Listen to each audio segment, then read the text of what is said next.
আপোনালোকে কি ভাবে যে উইদাউট যিটো এডুকেশ্যন বাজেট সেইটো নবহোৱাকে এইবোৰ যিমানবোৰ প্ৰটেষ্ট যে চলি আছে লাগিলে এজন এডুকেশ্যন মিনিষ্টাৰ ৰিজাইনে দিয়ক বা নিদিয়ক, কাৰণ আগৰ পৰাই এই চিষ্টেমটো চলি আছে কিহৰ কাৰণে? পইচাৰ অভাৱৰ কাৰণে নাইবা বহুতে পইচা লুটিবৰ কাৰণে।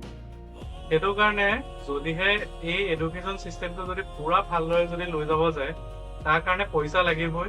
সেইটো কাৰণে এডুকেশ্যন বাজেট বঢ়াবই লাগিব আৰু সেইটো থ্ৰুৱেদি ৱৰ্ল্ড ক্লাছ এটা এডুকেশ্যন আমাৰ দেশত হ'বগে। সেইটো কাৰণে মোৰ মতেতো এডুকেশ্যন বাজেট বাঢ়িব লাগে। আপোনালোকৰ যিবোৰ ভাৱনা কি ভাবে ইয়াৰ ওপৰত, যে প্ৰটেষ্টটোৰ থ্ৰুৱেদি নাইবা কোনোবা এজন মন্ত্ৰীৰ ৰিজাইনে লাগিলে চৰকাৰখনে ৰেছপনচিবিলিটি নোলোৱাকে উইদাউট দুইবাৰ ৰেছপনচিবিলিটি ল'লেও তাৰ ওপৰত যদি এডুকেশ্যন বাজেট যদি নবঢ়ায় তেনেকে হ'লে এই বৰ্তমান যিটো চিটুৱেশ্যন আছে সেইটো চিটুৱেশ্যন আকৌ ঘূৰি আহিব নে ইয়াতকে ভাল হ'ব নে আপোনালোকে কি ভাবে? কমেণ্টৰ থ্ৰুৱেদি জনাওক।